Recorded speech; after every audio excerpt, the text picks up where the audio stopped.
A warmer fuzzy hello, welcome to lovely Las Vegas for Coast to Coast Hoops with myself, Greg Hoops Peterson, now part of the VC Family Podcast. We've got an excellent podcast for you as we're going to be joined in a few minutes by Rob Donaldson, who does great work with the show/podcast Rob's Best Bets. We're going to be chatting with him about what we've all seen here in the offseason thus far, how he tries to keep track of the 100 million billion college basketball player moves that we see feels like every single day. Some of the things that he thinks are of impact as well that you want to be taking a look at. We're going to talk a lot about the chemistry aspect of college basketball, how these guys that follow their coach when they take a new job. Those are things that you want to look at for a team that could be able to pop right away, and some of the things that might not pop right away, and some of the coaches in general that might be able to have success in year number 1, year number 2 as well. And then in the final segment, you're going to get about 28 to 29 minutes of college basketball news and notes as we saw a lot of player movement over the last 24 hours. So we're going to tie a bow around those. And if you do have a question, comment, segment idea, what have you for this podcast, you'll vote of 2 ways for those in. First one is my Twitter/X timeline at gunit_81. Keep in mind, letters CM, they mean does not matter. So as per usual, please do send these into the timeline.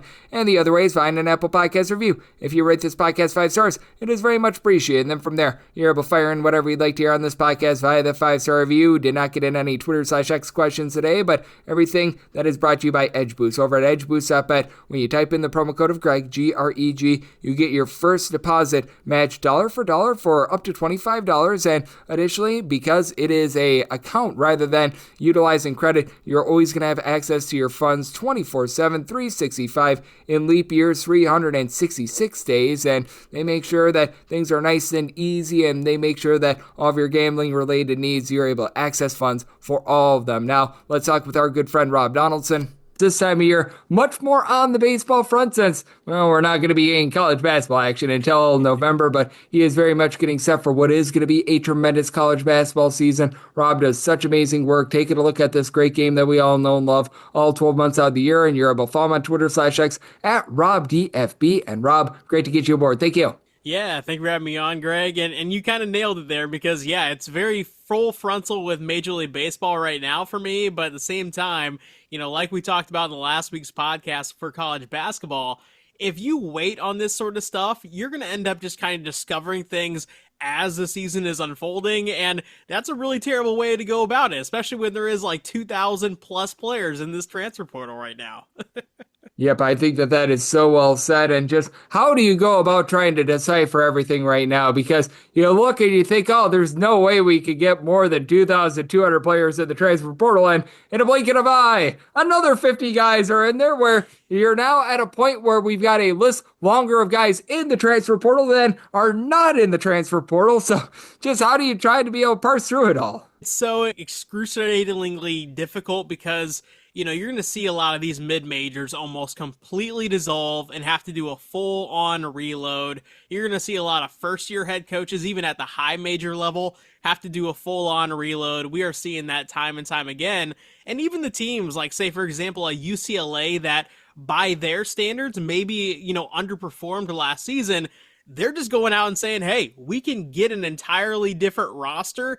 Might as well try it and see what happens. And I think more than ever, we've talked about this, I think, the last couple of years with college basketball, but I really do feel like we're in a more of an experimental age of how do I get an edge where all my roster is leaving or I have to pay X amount of players and also balance the incoming freshmen. And some coaches are really gung-ho about it, and others, like the main, you know, elder statesman of the game, say like a Tom Izzo, probably would have rather have it gone any other way than what it's currently going. Yeah, I mean, man, we have seen a lot of the old heads leave, and I do think that leads me to this as well, because I feel like we picked up upon this during the regular season as well. These guys have come up from the non-Division I level, the junior college level, these places where you need to grind a little bit more. You have a lot of roster turnover. I think that just puts them in a better position right now, and I think that those are the teams that perhaps could be ones worth looking at here in the offseason as ones that could be able to surprise during the regular season. 100%. And, you know, we saw that obviously last year with Ben McCollum going to Drake and then them just immediately busting onto the scene. Heck, they won a tournament game and then played Texas Tech tough in the round of 32 as well. And, to your point there too, I would even go a step further and say it's not just, the D2 or JUCO guys stepping into D1 basketball for the first time, but it's also guys like the Will Wades who are bringing their entire team from a mid-major level to a high major level. There's a few different guys like that this offseason that are kind of stepping into a new role and bringing half over their roster. Heck, we just talked about Ben McCollum right there. He's bringing half of Drake over to Iowa, and I do feel like those coaches have such a distinct advantage because there is that continuity. Mid-major players are still very, very talented, and heck, at this point in time, a lot of them are just down transfers from high major programs anyway. So they already have that athleticism building, maybe even that skill building, and then just kind of ended up at a lower level for whatever reason.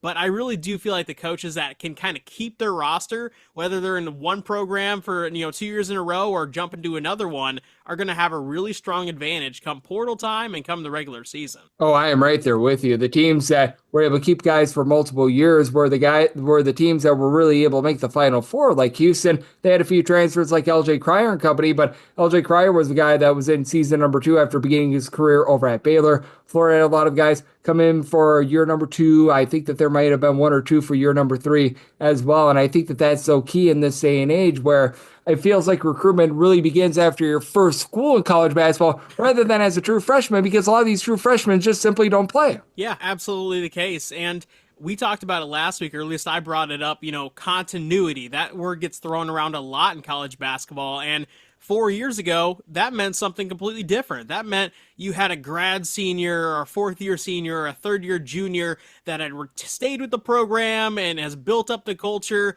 And now continuity is, do you have the same guy that you did the year prior? If so, you're ahead of the game because everybody else doesn't. And that's why I'm kind of bullish on, teams like a Maryland where they're bringing over all of Texas A&M with buzz is kind of what it feels like for the most part. And, the Will Wade jumping to NC State, Ben McCollum going to Iowa. I just feel like those teams that do have that 2-year continuity really do have a leg up, especially because that's half of your transfer portal class that you really need to kind of attain or acquire. Yep, I'm right there with you. I do think that it's so interesting to be able to take a look at so many of these teams and being able to have that roster continuity, even if it's a guy like a Seth Trimble over at North Carolina. I think that that's such a great example of that as well. And the way that we've been seeing the up transfers and the down transfers have been so interesting in recent years, as well as Rob Donaldson, who does great work over at the show/podcast Rob's Best Bets. He's joining me right here on Coast to Coast Hoops. And I think that's also interesting to just gauge these transfers because every single year you'll see a few guys that they go from averaging like 5 points at enter your favorite mid-major here to starting for a power conference team, and vice versa. Some guy that was tearing it up at the power conference level, looking at you, Posh Alexander, go to Dayton and become a big giant nothing burger. Just how do you try to be able to spot some of these guys that they might be disappointments and they might be booms? Because I think that that's one of the hardest things to do. And I think that taking a look at the history of a guy like AJ Storr is going to be on school number 8 in 8 years. I think that that's very important in these cases. Oh, 100%. And if you look at the guys that have had, struggles jumping to a new school, you look at a guy like a Great Osibor or a Ben Humerkaus or even Janelle Davis before Boogie Flan kind of had that injury and he had a new role. You're talking about a lot of guys that from the previous program were very ball dominant. They were getting fed in the post. They had the ball getting dribbled up the court. They were taking the bulk of the shots. What I really do think happens when they step into more of a blend kind of role where they do need to assimilate, it can really throw off their confidence, throw off their rhythm. Maybe they're not winning games right out the gate. Say, I look at Kansas over the past few years with a Hunter Dickinson. Obviously, you mentioned AJ Storr. I do wonder what happens behind the scenes in terms of that chemistry factor in the locker room. Is there that kind of built up tension like, hey, dude, last year at my last year's program, I was averaging 20. Now I'm getting 8 minutes a game. I feel like I can make a difference and you're not making a difference. I 100% have to believe that does play a factor, especially with now guys actually getting value assigned to their names because of NIL. Yeah, but I think that that's so well said as well, because I remember Jaleel Bethea over at Miami, the bag that he got in NIL. It's like, wow, all these guys are injured at Miami and he's still not giving you anything whatsoever. That's been very striking, to say the least. Someone like a TJ Power was a top 30 recruit, and the fact that just hasn't panned out for him, to say the least. those are some intriguing cases as well. And I do think that it is so intriguing to take a look at some of these coaching hires as well, because I know you, Rob, are out there in the great state of Iowa, in your neck of the woods. Ben McCollum, he takes a job over there. What are your expectations for Iowa, a school that, if you want to take a look at a team that might be just as completely polar opposite this year as they were a season ago, Iowa might be your top choice for that? Right, and it's just going to be entirely different just from a conceptual angle, from the actual personnel on the roster standpoint. Obviously, the coaching staff is very different. There feels like there's a more renewed excitement around the program that, as an Iowa fan, I haven't felt in quite some time with Fran. It almost got a little bit stale ever since they lost with Keegan Murray to Richmond in the round of 64 and that upset loss. The stigma, or the thing that got attached to Fran McCaffery's tenure on the back end, was this team is going to win 20 plus games a season. But does it really matter if you can't get over the hump of the round of 32 or even the round of 64? And whether that was fair or not, and whether those are, attainable kind of expectations for the program at Iowa, I feel like this group is just so different because of the guards that they've acquired that it feels like there is something different and something more exciting to kind of look at in terms of the basketball product and even just the winnability when it comes tournament time. I'm very bullish. I'm very excited for Ben McCollum. I feel like we're going to have, a 20 plus win season. We're going to make the NCAA tournament. And from there, who knows what happens? We have one of the best guards in the country in Bennett Sturts. No doubt. I do think that is so good as well that he's getting a lot of these guys from Drake to be able to follow him, because we've noticed with a few of these coaching hires, some of the guys have gotten like one or two players to be able to follow them. For Ben McCollum going from Drake on over to Iowa, I think that at least 4 guys have followed him, if not 5, and that's also something that I'm looking at. I'm not sure how you gauge that, but when I see a whole bunch of guys from, in this case, Drake going on over to Iowa, if you're taking a look at, for example, Buzz Williams going from Texas A&M to Maryland, having a bunch of Texas A&M guys follow them, I think that makes a big deal. And just being able to have that chemistry right away, being able to have a few guys that know the system of insert your favorite coach here, I think is paramount. Oh, 100%, because, not everybody can pull off the Pat Kelsey move of last year where, when he was making the move from Charleston to Louisville, half of his Charleston roster was kind of graduate guys that were in their final season in college period. And so he didn't have a lot of guys to bring over from Charleston over to Louisville. He just had to build from the ground up. But that really only works when you have Louisville's NIL budget of just saying, hey, pick your guys out. We're going to throw this money around and get you what you want. Same with kind of Rick Pitino going to St. John's. He didn't need to bring Iona's roster because St. John's was built in to say, hey, we're bought in. We just paid you a ton of money. We're going to be willing to pay the roster a ton of money as well. It really does help, especially at a program like in Iowa or at a program like in NC State where you're competing with the Michigan States of the world, the UCLAs, the Dukes, the North Carolinas. It just kind of feels like an uphill battle unless you have that buy-in from players from your previous stop. And yeah, absolutely. I think that's such a massive leg up for a lot of these coaches. I think so as well. I always look for these guys that take a new job and bring guys with them. I think that's so big. I thought that it was paramount that Dusty May got Vladislav Golden in there for Michigan this past season. That worked out very well for him. Always something that I think is able to be an X factor for these schools. As joining me on the show, we do have Rob Donaldson. He does great work with the show/podcast, Rob's Best Bets. He's joining me right here on Coast to Coast Hoops. And have there been a few teams in particular that you've taken a look at thus far in the offseason and you've been impressed by them? Because obviously I think that Ben McCollum over at Iowa, I think that's a home run on all fronts. They brought in good players. They brought in a good coach. If they aren't good next year, I will be very, very surprised. But are there a few other schools, whether that be with their coaching moves, whether that be with what they've done in the portal thus far, that you just take a look at it and you say, wow, they're building something?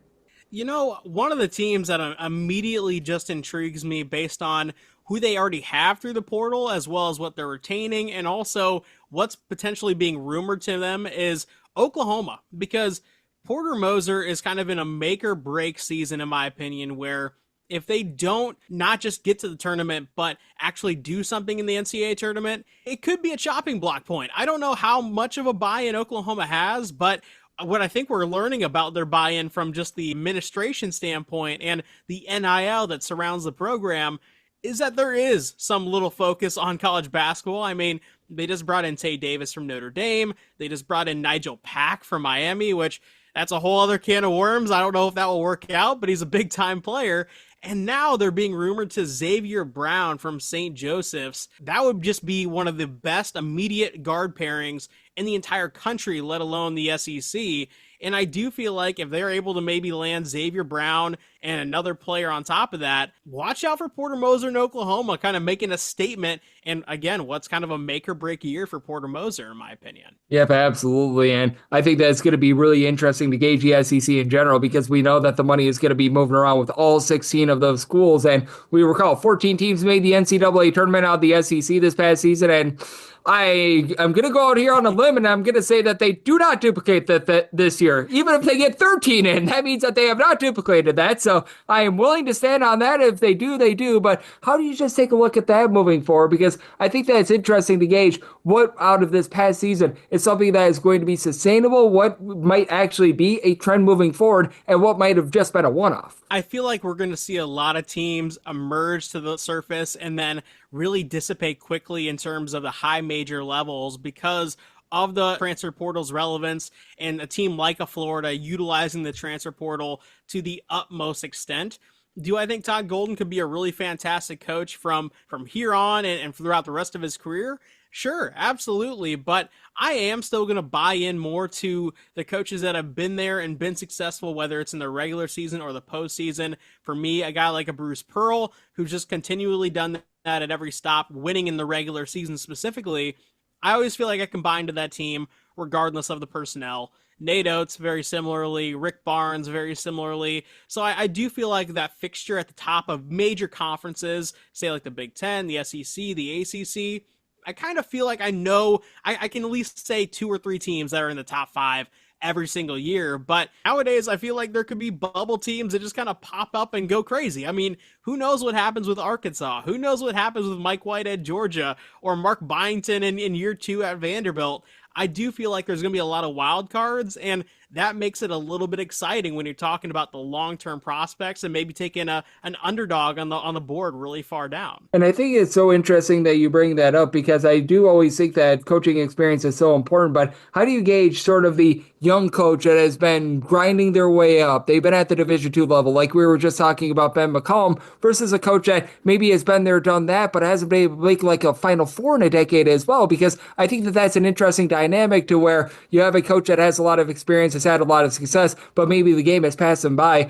versus an up-and-comer like Ben McCollum, who he knows the game and he knows how to be able to get a roster put together just year in and year out and have a whole bunch of new guys in general. I think it comes down similarly to when you're evaluating players, just where is the desire? How hungry are you? I mean, I love Fran Dunphy, but ever since Fran Dunphy just kind of landed at LaSalle, it felt like almost a retirement gig where everything was being mailed in. Frank Martin at UMass kind of feels very similar to that as well. And you're going to see a lot of these kind of older coaches in the game who are in a middle tier program or even at a mid-major that it just kind of feels like they're kind of just biding time and they're coaching basketball for the love of the game, but really not chasing that ultimate prize at the end of everything. And then you're going to have a coach, like a Ryan Odom, for example, that steps in at VCU, has higher aspirations, clearly. I mean, he jumped to Virginia to win a championship, and presumably. And you're looking at a lot of guys like a Kelvin Sampson who made a run, or even a Matt Painter and Rick Barnes who have made runs in the past 3 years. And I feel like the legacy aspect of the hunger is there for them as well. So it really is just kind of gauging, where is the desire for these coaches? Is there still the desire to be, a championship level team? Or are you just kind of coaching basketball because you got the gig and you're just kind of biding time for the rest of your career? I think that that's so well said. And what else is so great is always getting you on the show, Rob. You do a tremendous job. Take a look at this great game of college basketball. I know that you joined me all throughout the offseason last year because you do a great job all 12 months out of the year being able to gauge this great sport. So let the good people at home know it's all on tap for you and how people can follow along on social media and other platforms. Well, hey, Greg, I always appreciate having me on, man. I'm so excited to kind of see how these rosters unfold. But for those who are wanting to, follow me on my MLB picks or follow me come college basketball season, you can do so on Twitter/X at RobDFB, and also my YouTube channel, which is just my name, Rob Donaldson. And as always, Greg, I really appreciate having me on, man. Always great to be able to get Rob aboard. He does such a tremendous job being able to gauge this great game that we all know and love of college basketball. So big thanks to Rob for joining me on Coast to Coast Hoops, now part of the VSiN Family Podcast. And coming up next, it is that time of the podcast. I give you a recap of the news and notes that we've seen in college basketball over the last 24 hours.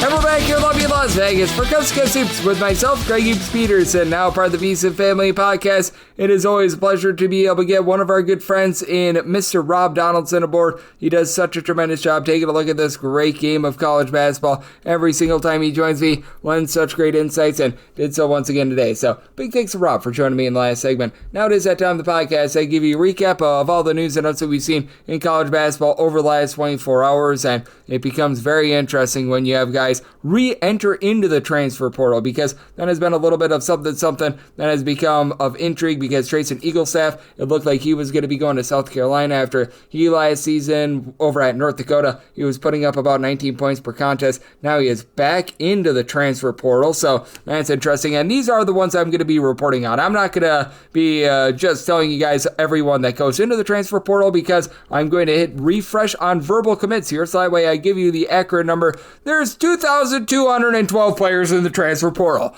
There's quite literally more players in the transfer portal than there are guys that are not in the transfer portal. So that's a big reason why. So it's not news when a guy is in the portal. It's actually news when a guy is not in the portal. But when a guy commits and then decommits like this, and Eaglestaff was a rock solid scorer, shot 36% from 3-point range last season, that does make things of intrigue, and that is a big giant L for South Carolina. So I have to really feel for those guys. This is a little bit of a W, though, as you've got Bryson Long deciding that he is going to be going to Portland State. He was a pretty highly touted guy that began his career at Arizona State, was really unable to get out there on the court for them, only played in 6 games. He was over at Houston Christian a few seasons ago, and when he was over at Houston Christian during the 2022-23 campaign, was a 42% 3-point shooter, 15 points per contest, has dealt with injury over the last few seasons. For Portland State, not necessarily a supreme 3-point shooting team last season, so being able to get a guy like a Long, I do think that that's going to be able to help them out. You've got Elijah Moore hoping to be able to get more out of Utah, as he has decided that he is going from Syracuse to Utah. Last season, about 5 points per contest as a freshman, was limited to 26 games. For Elijah Moore, I do think they can be a little bit of an upside piece, and I think they can do a little bit more ball handling than what he showed off over at Syracuse this past season. I do think that this guy has a lot of room to be able to grow after being a top 100 recruit, and he shot about 31% from 3-point range last season at 6'4", relatively good versatility. So I think that is going to be pretty rock solid for Utah. You've got Liam Murphy, who was over at North Florida last season and began his career out in the Ivy League. He was actually at Columbia. He has decided that he is going to be going to Purdue. Purdue has actually decided to hit the transfer portal this year, so yay, verily there. As for Mr. Murphy, 13 points, an assist and a half per contest at 6'7", shot 42.5% from 3-point range, and for Purdue, we will see what they all get moving forward, because they've also brought in Oscar Clough. He was a top 3 player in all of college basketball in terms of total rebounding. We know they love their size out there. They should be returning the guys like a Braden Smith. They should be able to have back Fletcher Lawyer as well. I think that they still have draft decisions to make. I certainly don't think that Lawyer is going to be going into the NBA draft, but this time of year, you can always be wrong about those sorts of assumptions, but for Purdue, should be very much locked, loaded, ready for bear. I do like what they're building out there, so I do think that this is a nice pickup. Also really like this pickup. South Florida, they are landing a former top 20 recruit, Damian Collins. Could never really find it over at Kentucky. This past year at LSU was starting to see some starts. 8 points, 4.5 rebounds, block and a half per contest. He's able to pop threes, doesn't necessarily shoot them well, a career 19% 3-point shooter, but a very good low post player at 6'9", and I do think that he's going to be able to do a good job of being able to fit this system for South Florida. Obviously, just such a tumultuous year. This last year, they made a nice hire in Brian Hodgson coming on over from Arkansas State, and I do think that this program is going to be getting back in the right direction moving forward, and they deserve to after all that these last 12 months have had in store for them, unfortunately. Rest in peace, Amir Abdul-Rahim. So that's good to see. This, I think, is nothing more than a depth piece. Bryce Zephyr, last season, he was over at Montana State, averaged 5 points per contest on about 30% three-point shooting, threw in there 2 assists per game as well. He decided that he is going to be going to Syracuse. If Syracuse is giving Bryce Zephyr good minutes, then things have went horribly wrong for Syracuse. So I don't think that we need to go much further than that. How about if we dive in on this one a little bit more, though, as we do have Javonte Campbell going back to Bowling Green. He last season at Bowling Green was rock solid, 15 points, 4 boards, 3 assists. He was a top 5 player in the country with regards to steals. He was generating about 3 steals per contest. He is going to be back at Bowling Green. We have seen with Todd Simon. He actually does a relatively solid job of being able to retain these guys in this day and age of so many guys transferring out, what have you. He's had a few guys enter into the transfer portal over the last few years, decide that they are going to be coming back. This dates back to his time over at Southern Utah as well. So that tells me that he's a really good program builder in general, and that guys frankly have his respect now. Bowling Green has made a lot of moves at all in the transfer portal, so we'll see if they get on that grind a little bit more, but that is very big for them. You've got Josiah Miles, who was over at North Florida last season, so a lot of North Florida guys made their decisions on Wednesday as to where they're going to be playing. He has decided that he's going to be going to Indiana. Last season for Miles, was able to give the team 15.5 points, a little bit under 7 boards, 2 assists per contest at 6'6", so he's got some good versatility here. Obviously was a guy that took a lot of threes last season, shot about 33.5% from three-point range on north of 7.5 threes per game, so Indiana going to be most likely a little bit of a better three-point shooting team than a season ago. Now, he does shoot just 63% the free throw line, and that's kind of what it is. That North Florida style does not necessarily teach you a lot of defense, but we saw with Chaz Lanier a season ago. He came on over from North Florida, went to Tennessee. If you've got a coach that is very good on the defensive side of things, they are very much able to get you playing to the potential that you're able to on the defensive side of things. We will see if you're going to be able to get that out of Darren DeVries, but I think that he should be able to do so, and I think that this is a big pickup as well. The smart kid, Xavier Lee, he was over at Princeton last year, 17 points, 6 boards, 5.5 assists, a little bit over a steal per contest, shot 37% from three-point range. He is joining the national champs. He is going to be heading on over to Florida. Florida just flat out gets it right every single time in the transfer portal. They did so the previous offseason with picking up someone like an Elijah Martin,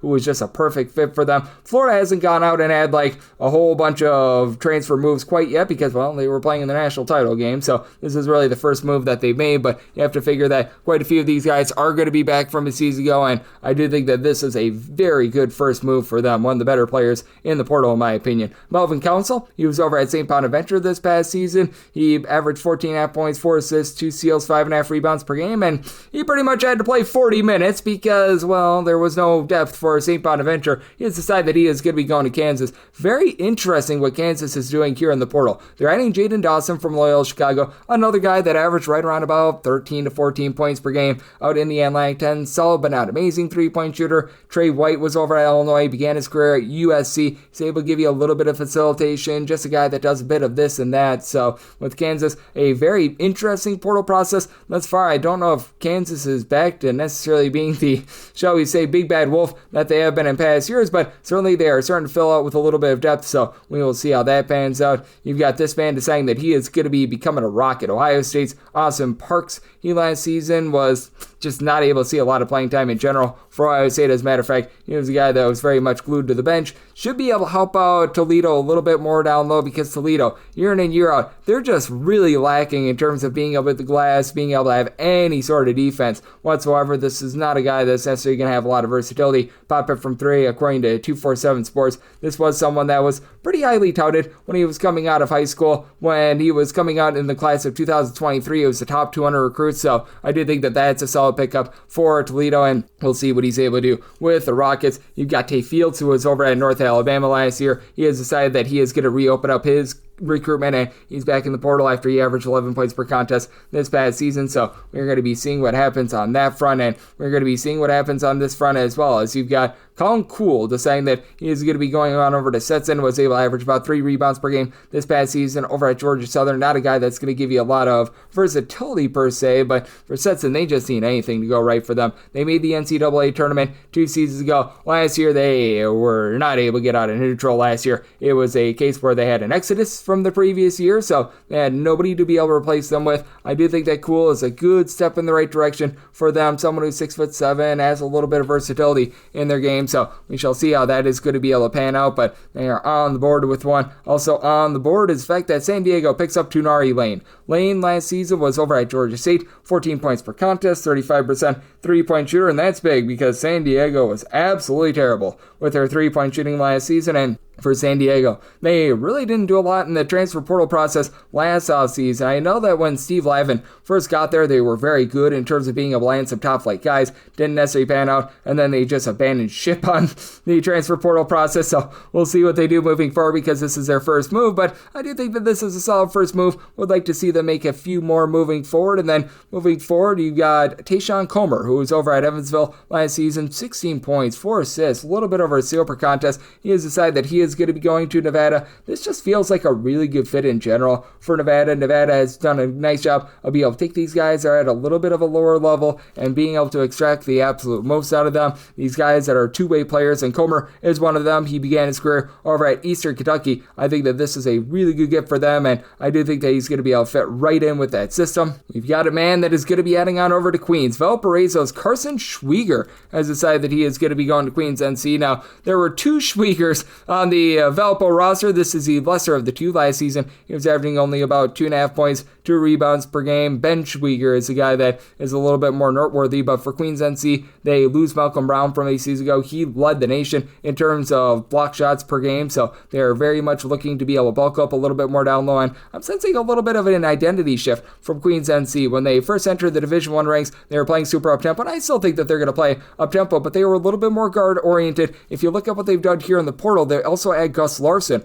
who is a 6'10" big man from Cal. They are looking to be able to add more of these big men, more of these guys that are, I guess you'd call it, traditional low-post players, so I do think that that's very interesting. Howie Fleming Jr. somehow, some way, still has eligibility. I am not sure how, I am not sure why, but he has decided that he is going to be heading on over to UNLV. Last season, he was very good over at UT Rio Grande Valley, 12.5 points, 6 boards, 2.5 assists per contest. He was able to shoot it pretty well from three-point range at about 42%. He was the only one for Grand Valley that was able to shoot it well from three-point range, but for Fleming, he should be able to be a very nice impact player for this team, and if you look at the long and winding road for Mr. Fleming, he started out his college basketball career during the 2020-21 season, so yeah, he has been around quite a bit, spent a little bit of time at Winthrop, a career 37% three-point shooter, obviously was able to bust through this year, unlike any other, but for UNLV, they're getting very active in the portal, and under the tutelage of Josh Passer, it feels like they're going to be a very old team as well, because you've got Fleming, who's pretty much a senior citizen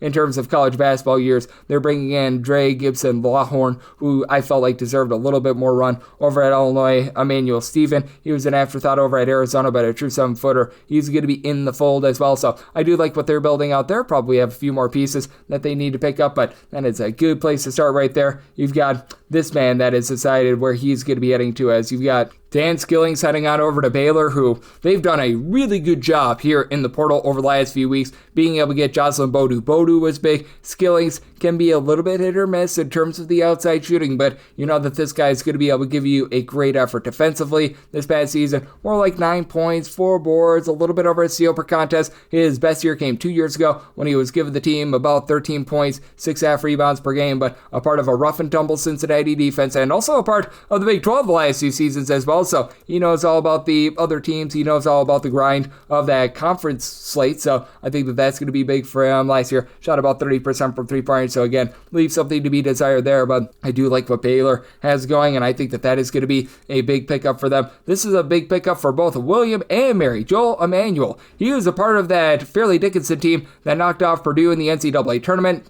at 6'6". Last year, registered 11 points, 5 boards, 2 assists, mid-30s three-point shooter. He has decided that he is not going to just be playing for William or Mary. He's going to be playing for both. And for William and Mary, they had a very nice season last season, as you had Brian Earl come over from Cornell, where he was running that up-tempo system with 100 million guys, being able to give you versatility and depth. He is going to be one of those pieces. So you do have to figure that William and Mary is going to need to hit the transfer portal a little bit more, bring in a few more guys, because when that team is really clicking, you've got like a 9 or 10 man rotation with William and Mary and just how up-tempo they play. But I mean, this is a very good starting point right there with Joel Manuel. He's been a part of a team that does like to play very much up and down, so I think that this one is going to be working out very well. You've had a little bit of intrigue with this one as well, as Jaden Tracy, he was last year over at Oregon. He's decided that he is going to be going to VCU, and he was solid over at Oregon this past season. 7 points, an assist and a half per contest. I think that he's going to be a really good fit with this VCU system, and for VCU, the fact that they decided that they were going to go for it with Phil Martelli Jr. is something that I do like, so I think that VCU going to be looking to play very up-tempo this season. You've got a guy in Tracy that I think is going to be able to fit that mold, a very good defender that is able to generate a few turnovers, which is something that's going to be needed in the Martelli system, because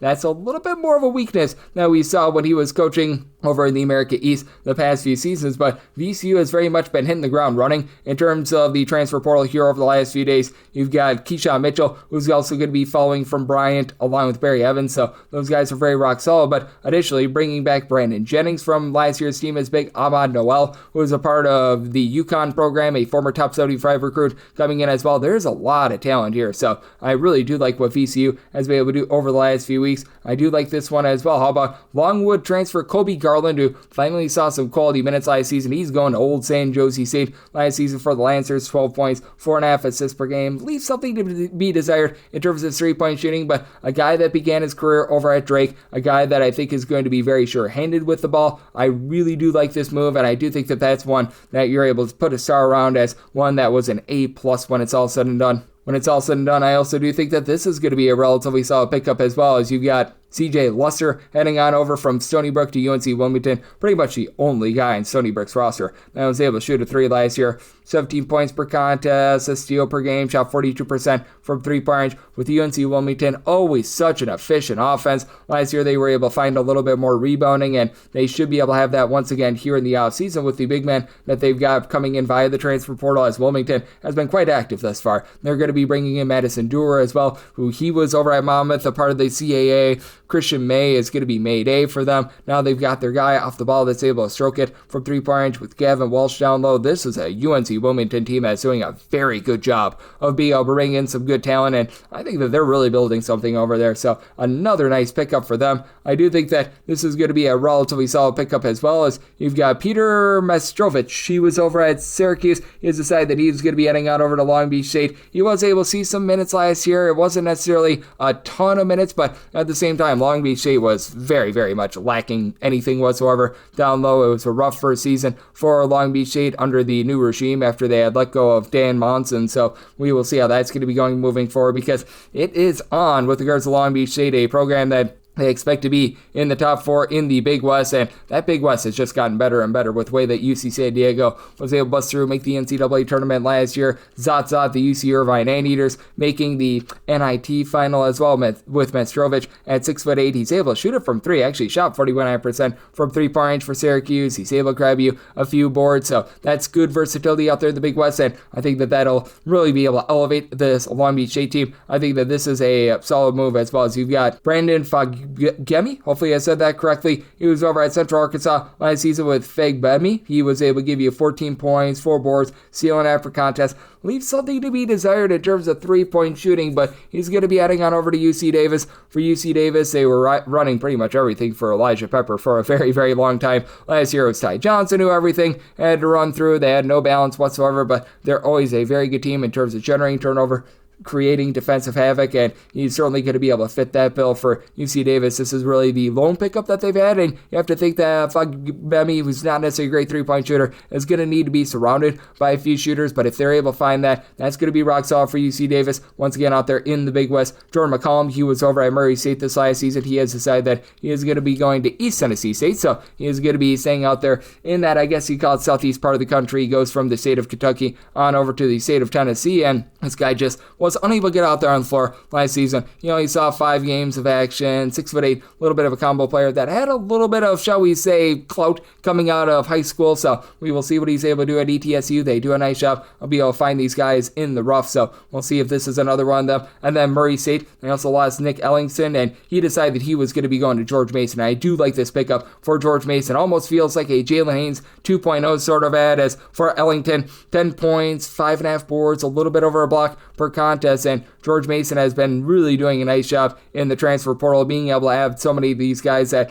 not just take what they do last year and be able to duplicate that on defense, but I believe that they're going to be a little bit of a better offensive team this season as well. As that's the one thing that was really lacking for them, bringing in beside Troutman. That's going to be able to help them out quite a bit. Jeremy Hill coming on over from Ball State, that's rock solid. They brought in Jahari Long, who was over at Maryland this last season as well. Tony Skinn doing a really good job of getting all his skin in the game and being able to bring these guys over, so I do absolutely love that. You've got a guy that is going to be transferring from one Northeast school to another, as DeJure Reeves last season when he was over at Iona, rock solid, 2 steals, 17.5 points, 5.5 rebounds per game, was a good 3-point shooter when he was over at Northern Colorado 2 seasons ago. Last year we saw that drop off the table a little bit, but he's going to be playing for Magpio, and he's going to be heading on over to Fordham. For Fordham, it's going to be a little bit of an uphill battle. They don't necessarily have the resources of a lot of schools out there in the Atlantic 10, but being able to add him, Akari Jacobs, is also going to be adding on over to Fordham. That's something that happened over the last 24 to 48 hours, so we've got a 2-for-1 on this, as well as he was playing over at Hawaii this last season, putting in there about 7 points per contest at 6'9",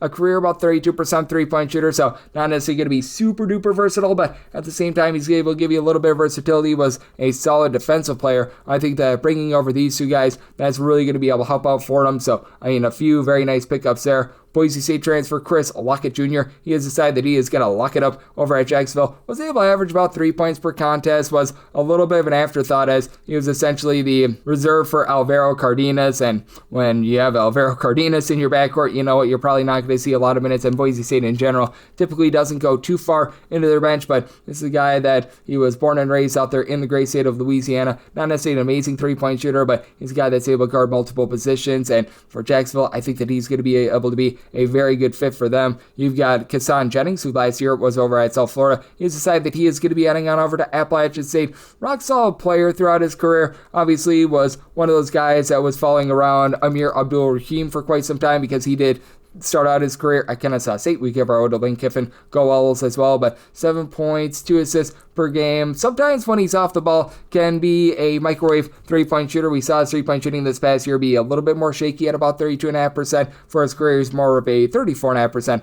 3-point shooter, but I do think that that is a good pickup for them. Osiah Sellers, who was over at Sanford this past season, he has decided that he is going to be going to St. John's. This is a good pickup for them. 13.5 points, 3 boards, a little bit over assists per contest, shot north of 40% from 3, and that was ultimately what was lacking for St. John's this last season. For St. John's, if they just had a little bit more 3-point shooting, I believe that they would have advanced a bit further into the NCAA tournament. He's a pretty rock-solid defender, obviously a smart guy, as he was over at Sanford this last season, USC 2 seasons ago. So from east to west, I do think that Rick Pitino knows what he wants, and he's got it right here, so that is rock-solid. Christian Reeves, he stands 7'2", just really didn't see a lot of minutes for Clemson this past season. He has decided that he is going to be going to College of Charleston. This is big for College of Charleston because we saw what they were able to do with Ante Brizovic, a guy with a little bit of versatility. Now, at 7'2", you're not getting a guy in Reeves that's able to pop it from 3-point range quite like you were getting before, but this is someone that I think could be a little bit of an upside guy. Help this team out on the defensive side of things, where they were a little bit hit or miss. Not going to lie, this is a former top 200 recruit, so being able to bring in a guy like Reeves, I think is going to be nice for them, and I do think that he's going to be able to make an instant impact and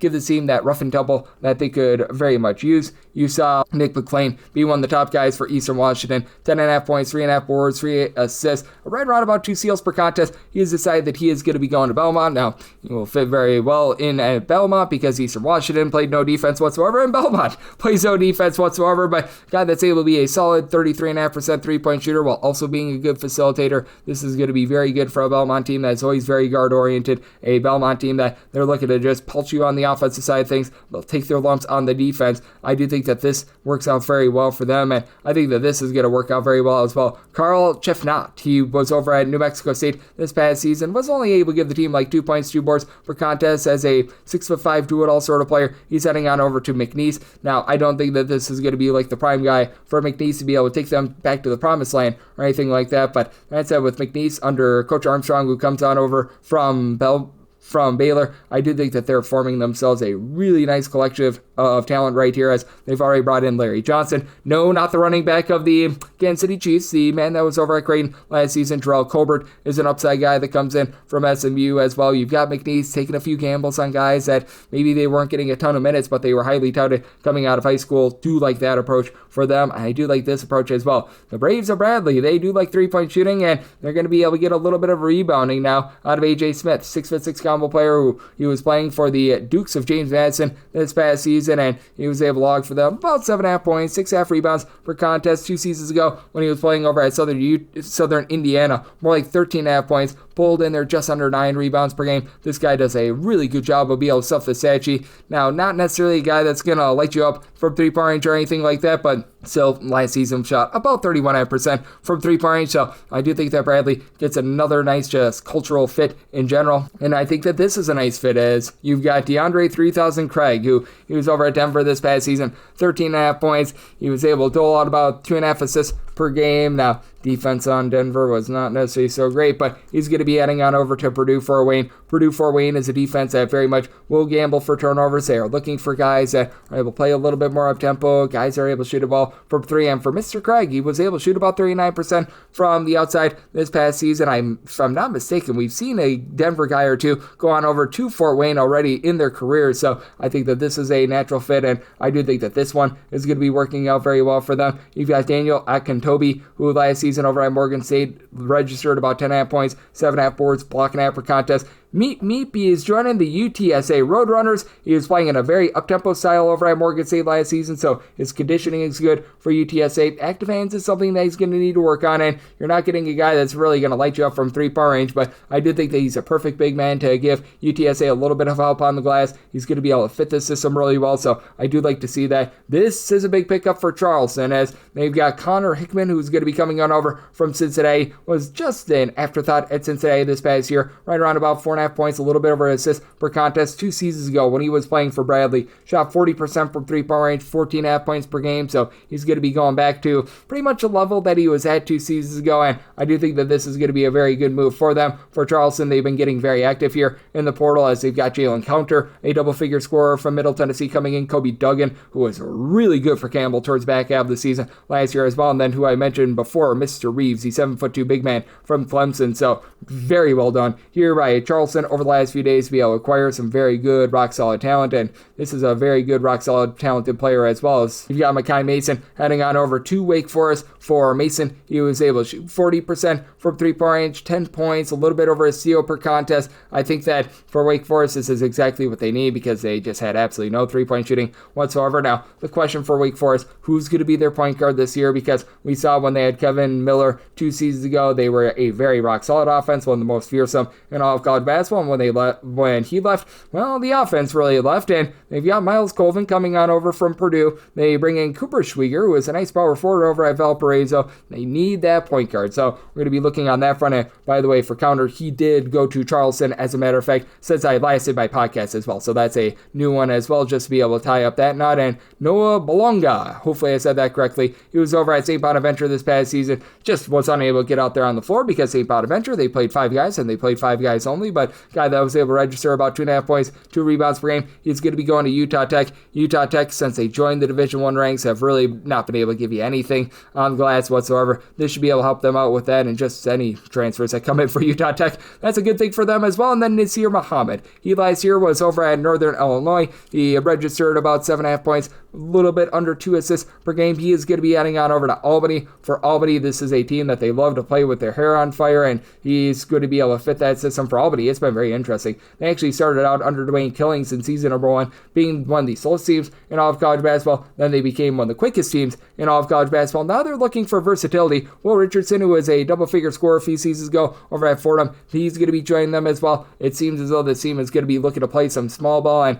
I do like this approach for them, and hopefully you like the approach of this podcast, Coast to Coast Hoops, we're looking at all these moves every single day and trying to get you best prepared for what is going to be the best college basketball season ever in 2025-26. And if you like what you're hearing from this fine podcast, Coast to Coast Hoops, you're able to subscribe wherever you get your podcasts, Apple Podcasts, Google Play, Spotify, Stitcher, and TuneIn. If you have a question, comment, segment idea, what have you for this podcast, you have one of two ways we offer those in. First one is my Twitter/X timeline at @GUnit_81. Keep in mind, letters EM, naming does not matter, so as per usual, please do send these into the timeline. And the other way is find an Apple Podcast review. If you rate this podcast 5 stars, it is very much appreciated. From there, you are able to fire in whatever you'd like to hear on this podcast via that 5-star review. Big thanks once again to Rob Donaldson of the show/podcast Rob's Advice Best for joining me in my segment, and I'm coming at you guys every single day on this podcast, regular season and off season, so I'll be back with you once again tomorrow. Thank you.